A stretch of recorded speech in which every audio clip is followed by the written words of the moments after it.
उद्देश्य के लिए प्रभु श्री राम ने अधर्मी राक्षसों का संहार किया, वो सब व्यर्थ हो जाएगा। धर्म की रक्षा के लिए दिए गए बलिदान व्यर्थ हो जाएंगे माता। माता, प्रभु श्री राम के बारे में सोचिए, उनके हृदय पर क्या बीतेगी माता, जब वो देखेंगे कि संसार की रक्षा हेतु उन्होंने इतने कष्ट उठाए, वो संसार आपके कोप की भेंट चढ़ गया।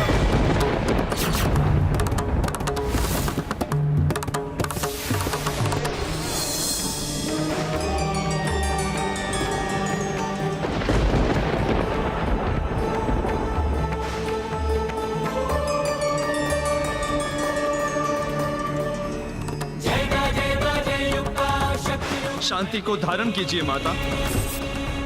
दुष्ट और अधर्मियों को कंपित करने वाले इस प्रचंडकारी तांडव को रोकिए माता। नारायण नारायण, देवी सीता शांत हो जाइए। सृष्टि उद्वेलित हो रही है देवी, कृपया शांत हो जाइए।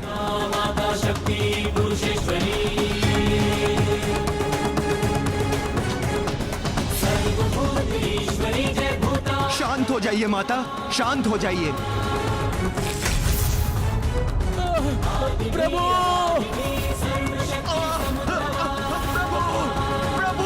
हे राम, प्रभु जय श्री राम, हे राम, जय श्री राम, प्रभु हे राम, जय श्री राम, जय श्री राम, जय श्री राम, जय श्री राम,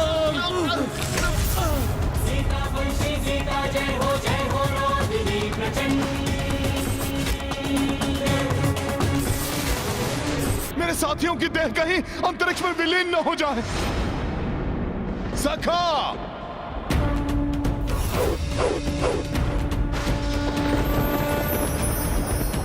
हनुमान, क्रोध की ज्वाला महाभयंकर होती है, वो दूसरों को ही नहीं स्वयं को भी भस्म कर देती है। मुझे तो भय है कि शीघ्र यदि माता का कोप शांत नहीं हुआ तो वो प्रलयंकारी विनाश तो करेंगी ही, अंत में स्वयं को भी नष्ट कर लेंगी।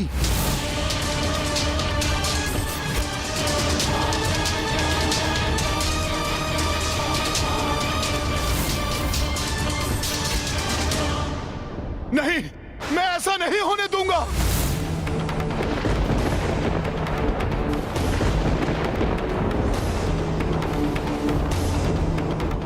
किंतु माता को शांत करने का कोई उपाय मुझे समझ नहीं आ रहा है।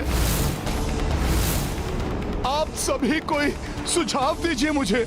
हनुमान, हम पूर्ण प्रयास कर चुके हैं, न जाने क्या होने वाला है।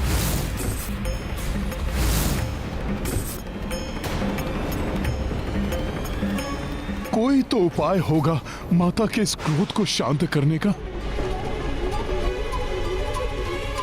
हाँ, एक माता ने बाल्यकाल में रक्त बीज के संहार की कथा सुनाते हुए बताया था मुझे कि उस समय माता पार्वती ने काली रूप धारण किया था। तब उनके ऐसे ही प्रलयंकारी कोप को शांत करने के लिए स्वयं महादेव को आना पड़ा था। यहां तक कि महादेव उनके चरणों में लेट गए थे। और माता ने क्रोध में भरकर जब उनके वक्ष स्थल पर अपना पांव रखा, तब पाप के आभास से माता का कोप शांत हुआ। हाँ, ऐसा ही कुछ किया जाए तो देवी सीता का कोप शांत हो सकता है। हाँ, माता के इस कोप को प्रभु श्री राम ही शांत कर सकते हैं। उन्हें अचेतन अवस्था से जागृत करना होगा।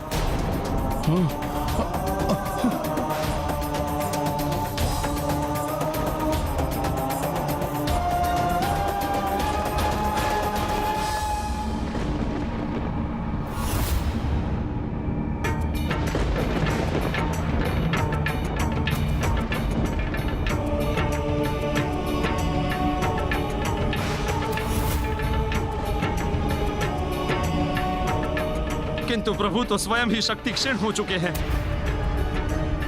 वो कैसे माता की उद्विग्नता को शांत कर पाएंगे? नारायण नारायण। हाँ देवराज, देवी सीता का यह महाशक्ति रूप और भी रौद्र हो उठा है।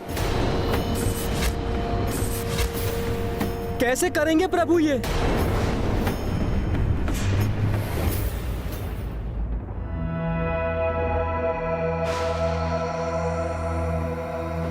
जिस प्रकार प्रभु श्री राम का नाम मेरी देह में शक्ति का संचार कर देता है, उसी प्रकार माता सीता का नाम भी प्रभु को शक्ति प्रदान करेगा। प्रभु अवश्य ही जागृत हो जाएंगे।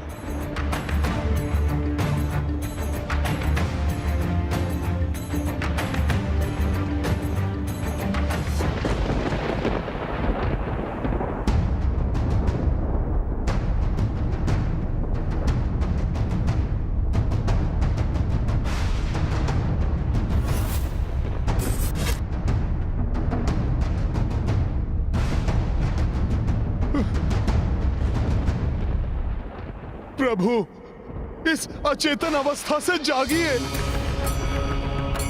आपका सेवक, आपका भक्त, आपका पुत्र आपको पुकार रहा है प्रभु। प्रभु, संसार को नष्ट होने से बचाने के लिए, माता सीता के रौद्र रूप को शांत करने के लिए, उन्हें यह आभास कराने के लिए कि अब सब कुछ कुशल मंगल हो जाएगा। आपका जागृत होना आवश्यक है प्रभु।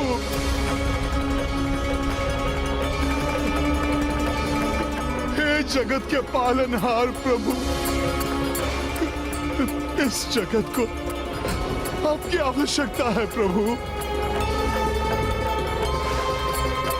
प्रभु, यदि ये लोक माता के कोप की भेंट चढ़ गया तो सबको संभालना बहुत कठिन हो जाएगा। प्रभु उठिए, उठिए प्रभु।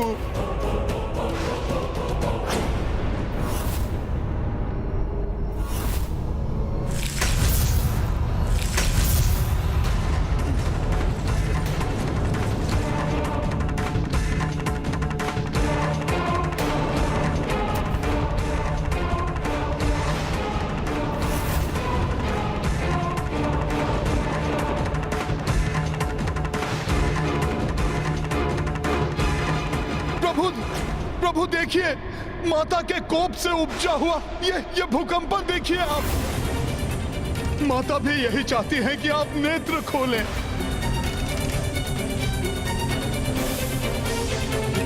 अब आप ही इनके कोप को शांत कर सकते हैं।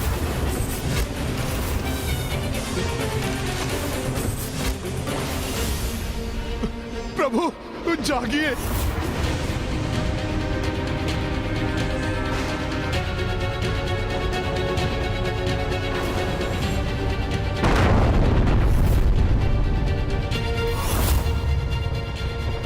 माता के इस महातांडव से तरंगित होकर ग्रह भी अपने मार्ग से हटने लगे हैं। प्रभु जागिए। प्रभु, यदि आप मुझे अपना श्रेष्ठ भक्त मानते हैं, सच्चा सेवक समझते हैं, तो मेरी पुकार सुनिए प्रभु। यदि आप चाहते हैं कि संसार का अनिष्ट ना हो और मेरे साथ कुछ अनर्थ ना हो, यदि आप चाहते हैं कि माता सीता सकुशल रहे,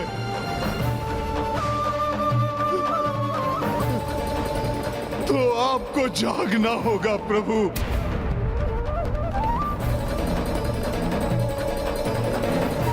माता सीता की कुशलता के लिए जागिए प्रभु।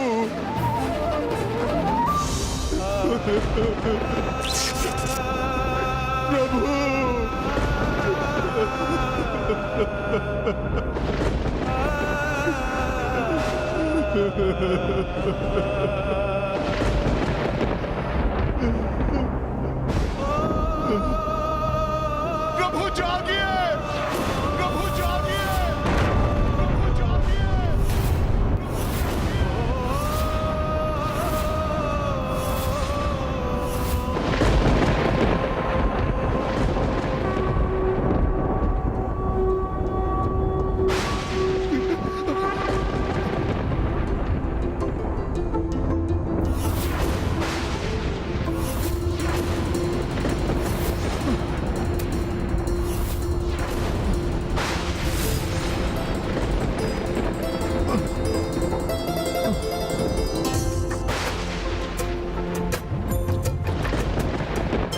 प्रभु।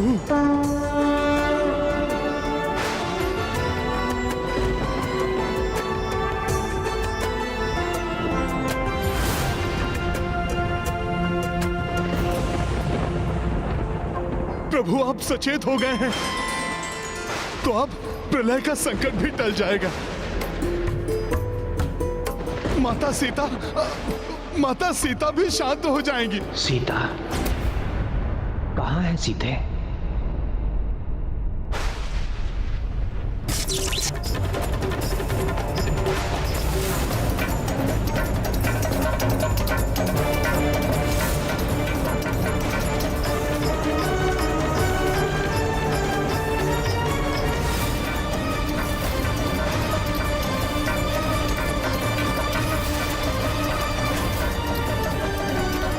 सीधे इस रूप में?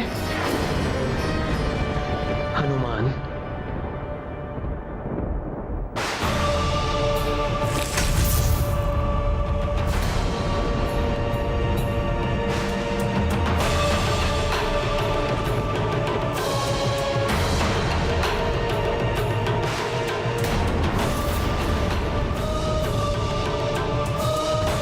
सीते, सीते।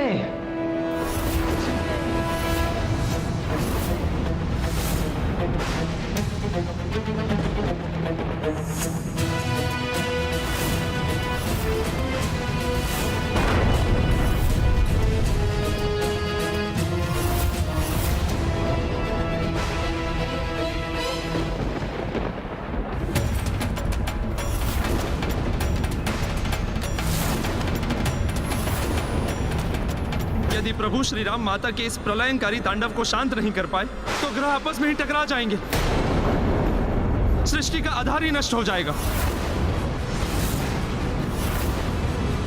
किंतु देवराज, माता तो अपनी सुध बुद्धि खो बैठी हैं। कहीं श्री राम के साथ ही कुछ अनिष्ट।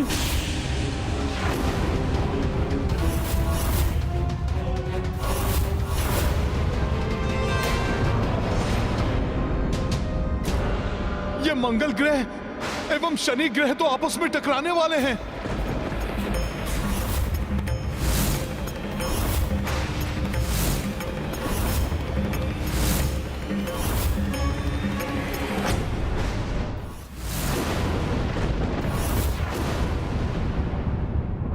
अब तो पृथ्वी भी अपनी कक्षा से हटने लगी है। यदि शीघ्र ही माता का कोप शांत नहीं हुआ तो बहुत बड़ा अनर्थ हो जाएगा।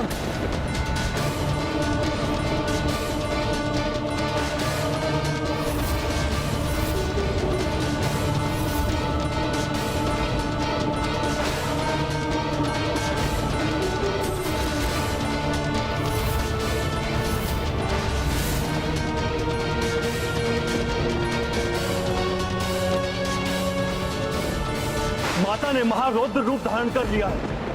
सभी ग्रहों को ले जाएंगी माता।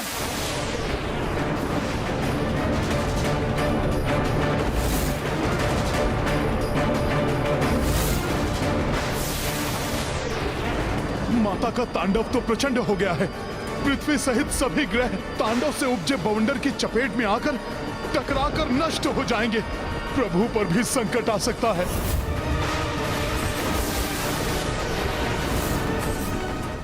सीते, सीते, सीते। मेरी प्राण वल्लभा, मेरी प्राण वल्लभा, मेरी प्राण वल्लभा।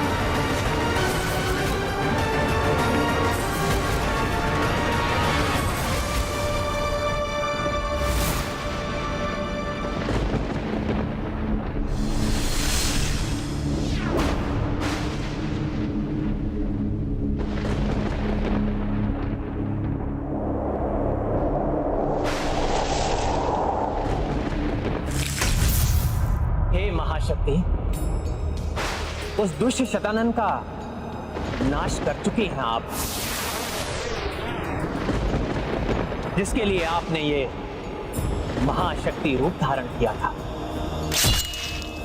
अब इस शक्ति रूप को त्यागी देवी और मेरी प्राण वल्लभा चंद्रमा के समान शीतल एवं सौम्य सीते के रूप में पुनः आ जाइए।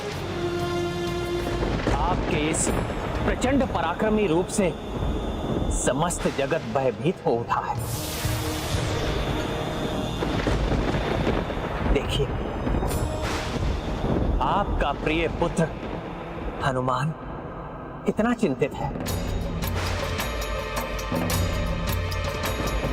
आप अपना ये रौद्र रूप त्याग दीजिए देवी, त्याग दीजिए।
आपको सकुशल देखकर मेरा इस असीमित कोपमयी रौद्र रूप का क्रोध क्षीण हो।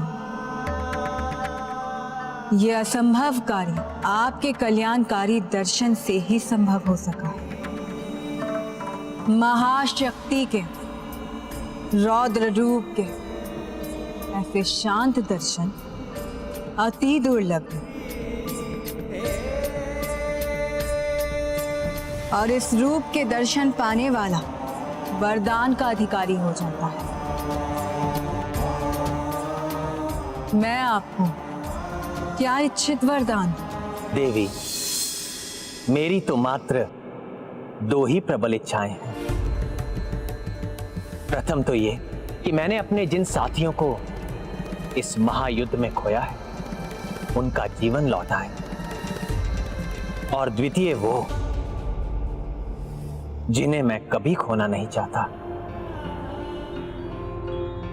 वो मेरी प्राण वल्लभा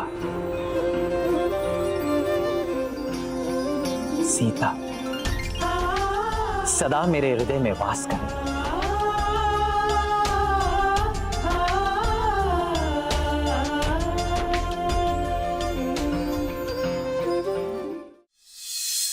मैं महाशक्ति हूं किंतु नारी भी हूं, और नारी पत्नी और माता दोनों ही होती।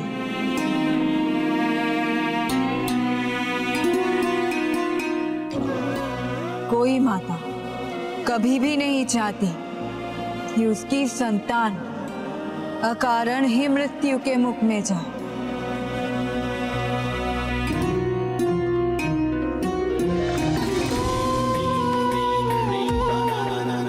और पत्नी भी हूं, इसलिए आपकी द्वितीय इच्छा को भी अस्वीकार नहीं कर सकती। अब से सीता सदैव आपके हृदय में वास करेंगे। तथास्तु।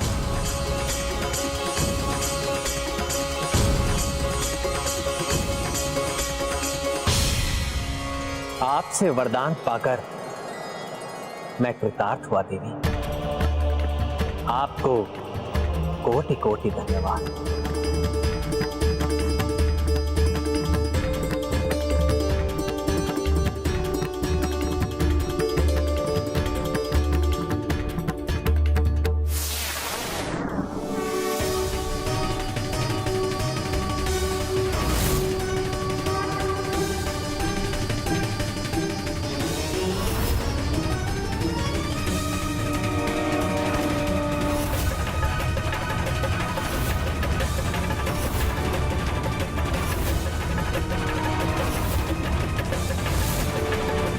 ये आभा कैसी? कहीं कोई अनिष्ट? नहीं नहीं, नहीं नहीं, अब सब कुशल और मंगलमय ही होना चाहिए।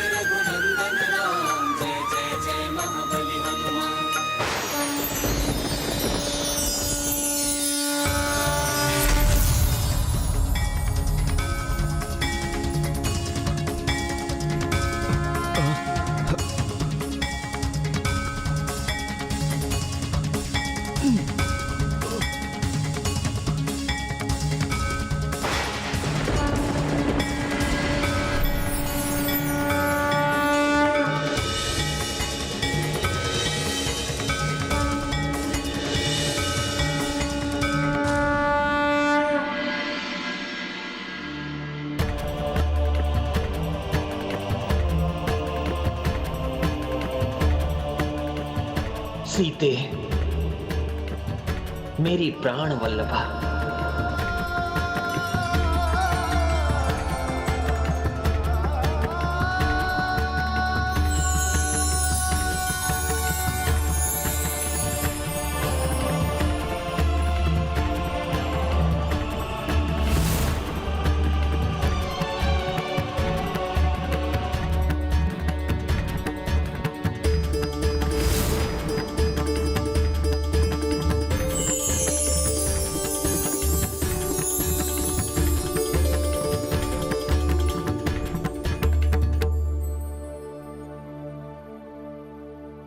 स्वामी, मेरे हृदय के देवता,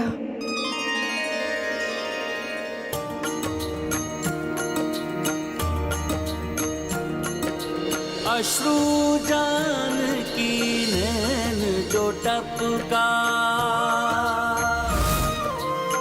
पूर्ववत भयो शतानन लोका, नेह में भावुक सिया रघुराई, सबहु देव पुलकित हर साई। सिया राम जय हनुमान।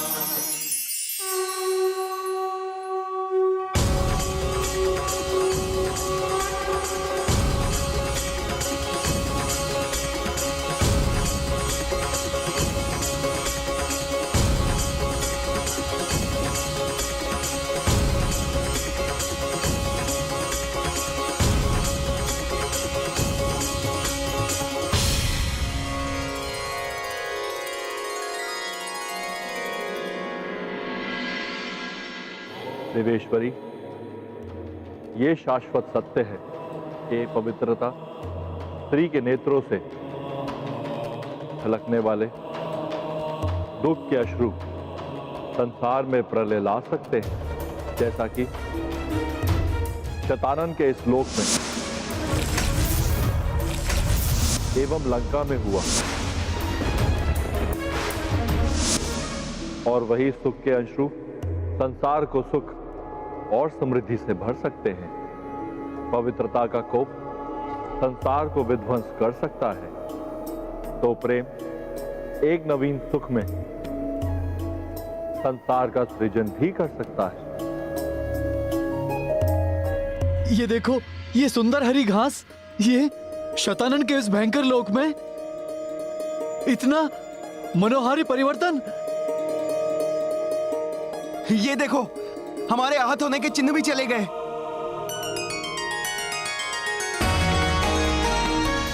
प्रभु श्री राम की, प्रभु श्री राम की, प्रभु श्री राम की, प्रभु श्री राम की, प्रभु श्री राम की, प्रभु श्री राम की, माता जानकी की, माता जानकी की।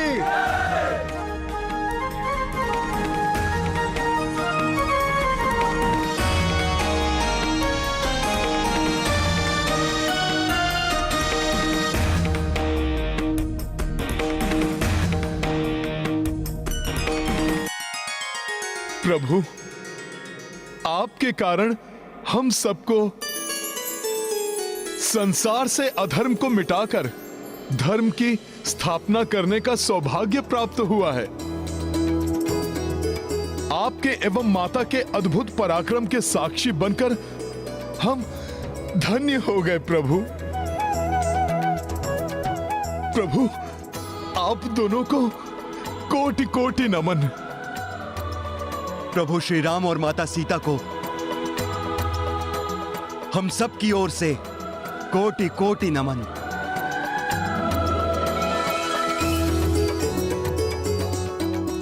कल्याणस्तु।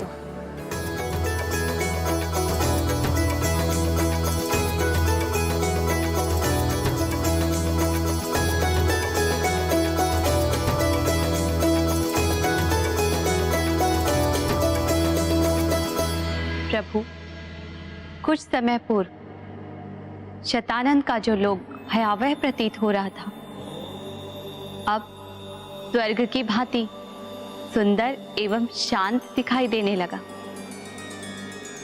प्रभु का आशीर्वाद और धर्म पथ पर चलने वाले भक्त जहां पहुंच जाएं, वो स्थान नरक से स्वर्ग में परिवर्तित हो जाता है।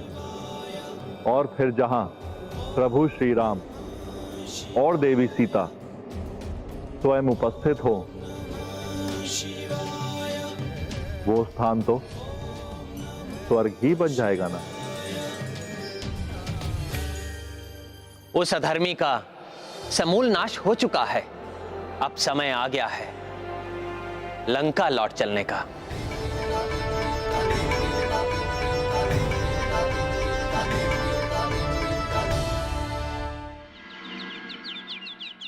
प्रभु, प्रभु के वनवास की अवधि समाप्त तो होने को है। अवश्य ही प्रभु एवं माता लंका से अयोध्या को प्रस्थान करने के लिए सज्जित हो रहे होंगे, किंतु माता और प्रभु हैं कहां? प्रभु, प्रभु, प्रभु!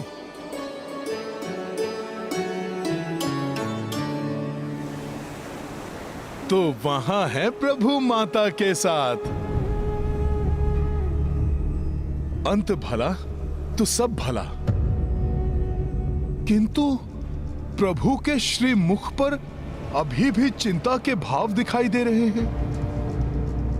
अब क्यों चिंतित हो रहे हैं मेरे प्रभु?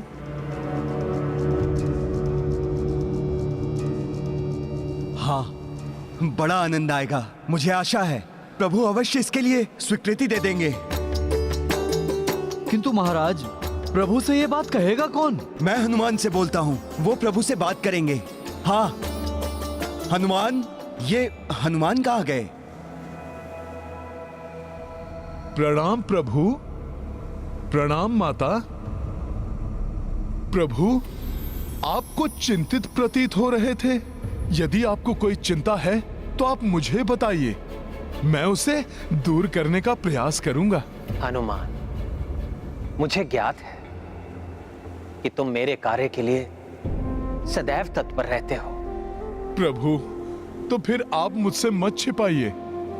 कृपया करके मुझे बताइए, वो क्या है जिसने मेरे प्रभु को चिंतित कर दिया? हनुमान, ये चिंता तुम्हारे प्रिय प्रभु राम की नहीं है।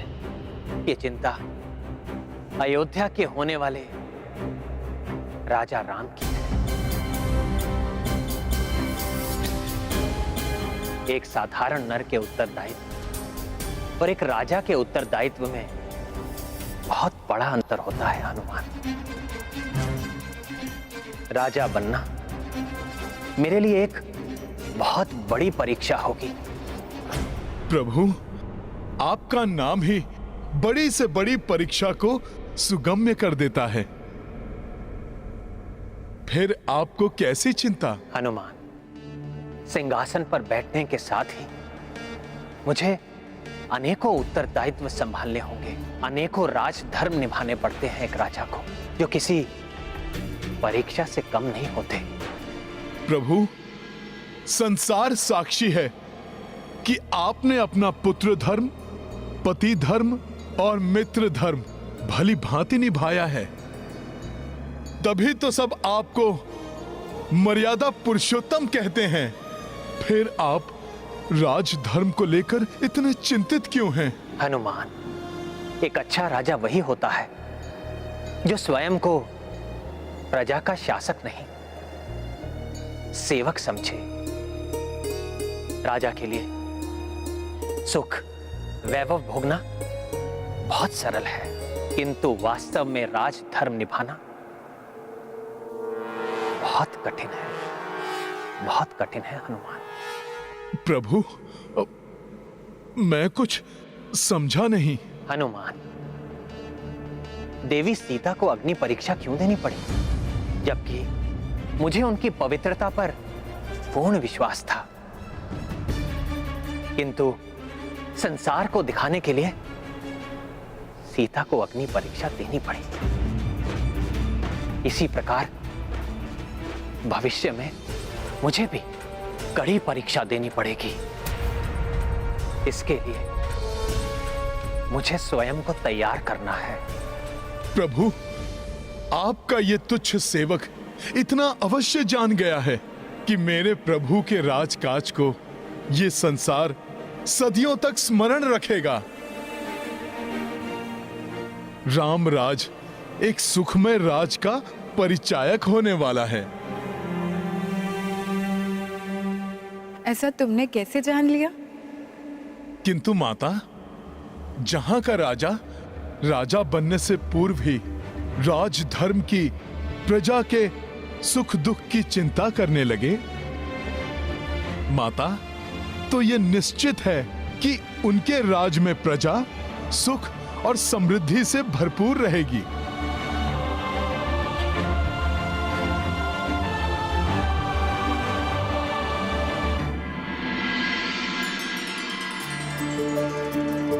प्रणाम प्रभु। प्रणाम प्रणाम माता।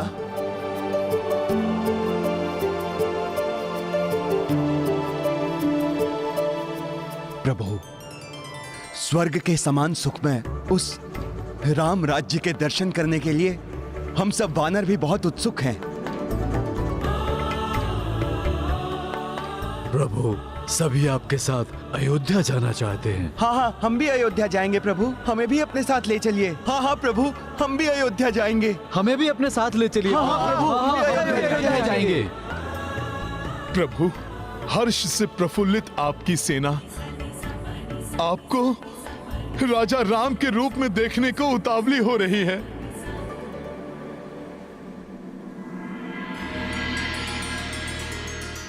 मेरे वीर वानरों, आप सबका मुझ पर बहुत बड़ा उपकार है। मेरे हर सुख में भागीदार बनना आप सबका अधिकार बनता है। मुझे प्रसन्नता होगी जो आप सब मेरे सुखद क्षणों में उपस्थित रहेंगे। प्रभु श्री राम की जय, माता सीता की जय, प्रभु श्री राम की जय, माता सीता की जय।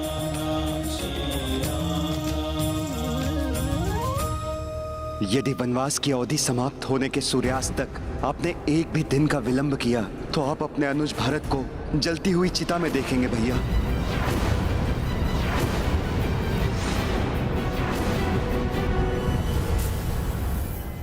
क्या हुआ प्रभु?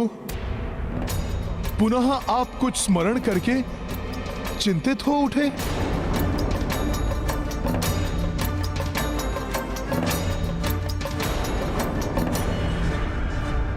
हनुमान, वनवास की अवधि में मात्र 2 ही दिन शेष रह गए हैं। अवधि समाप्त होने के पश्चात यदि सूर्योदय से पूर्व मैं अयोध्या नहीं पहुंचा तो मेरा भरत अपने प्राण त्याग देगा।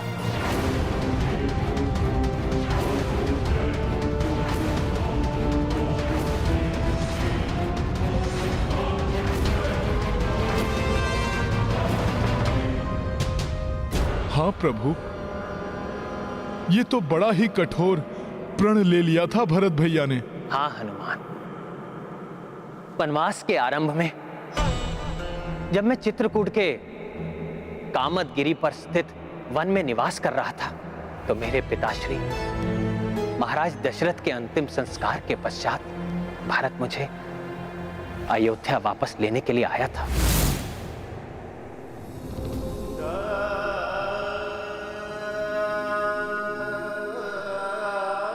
जब तक आप अयोध्या का राज सिंहासन नहीं स्वीकार करेंगे, आपका यह अनुज, आपका भरत आपके चरणों में पड़ा रहेगा।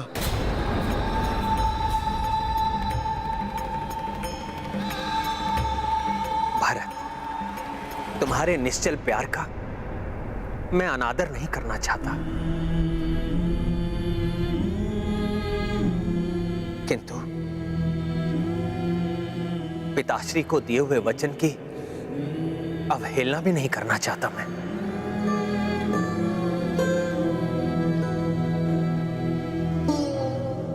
इसलिए मैं वचन देता हूं कि मैं 14 वर्ष पश्चात लौटकर अयोध्या का राजपद स्वीकार कर लूंगा, किंतु तब तक अयोध्या का राजपाट तुम्हें ही संभालना होगा। तो भैया, आपको भी मेरा एक निवेदन स्वीकार करना होगा।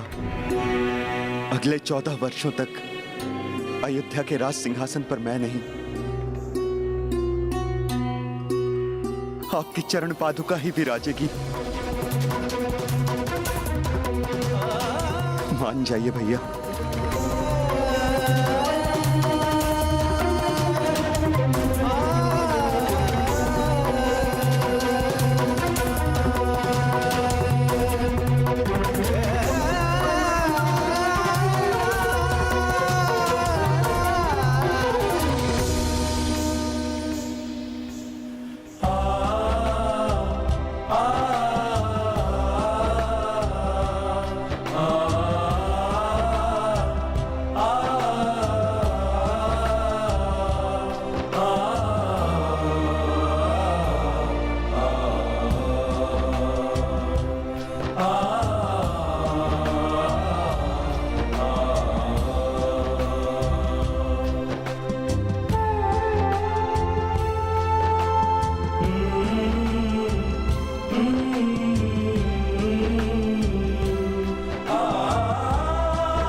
ये क्या कर रहे हो भारत?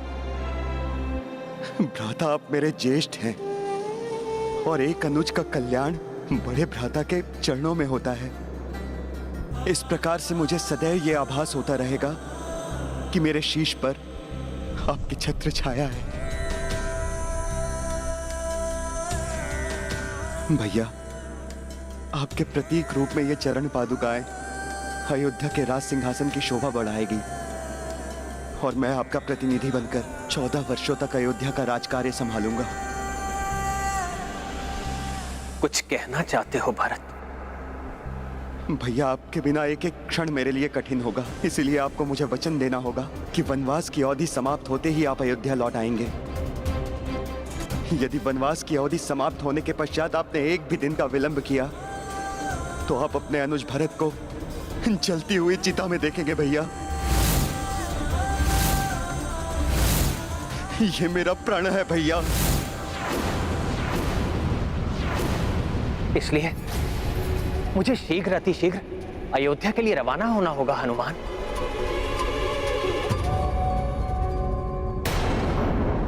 मुझे शीघ्र अतिशीघ्र अयोध्या के लिए रवाना होना होगा हनुमान, जिससे कि आज से तृतीय दिवस की प्रातः तक हम अयोध्या में हों।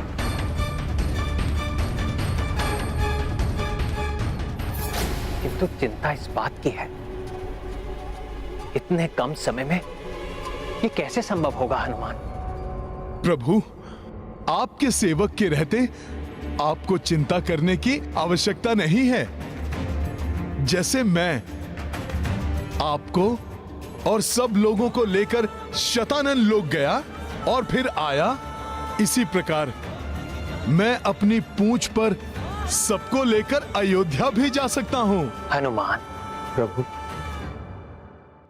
यदि पुष्पक विमान होता तो हम सब सहजता से अयोध्या पहुंच जाते, किंतु वो तो भ्राता कुबेर को वापस लौटा दिया गया है और हनुमान को पुनः कष्ट भी नहीं उठाना पड़ता।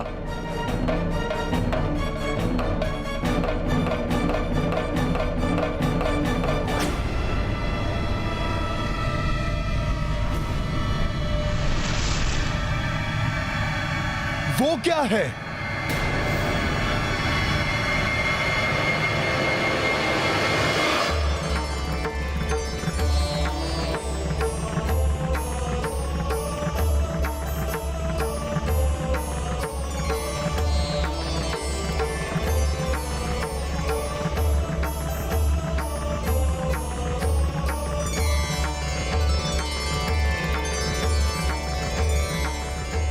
जो व्यक्ति अपने वचन का मान रखते हैं उसकी सहायता के लिए सभी सदैव तत्पर रहते हैं।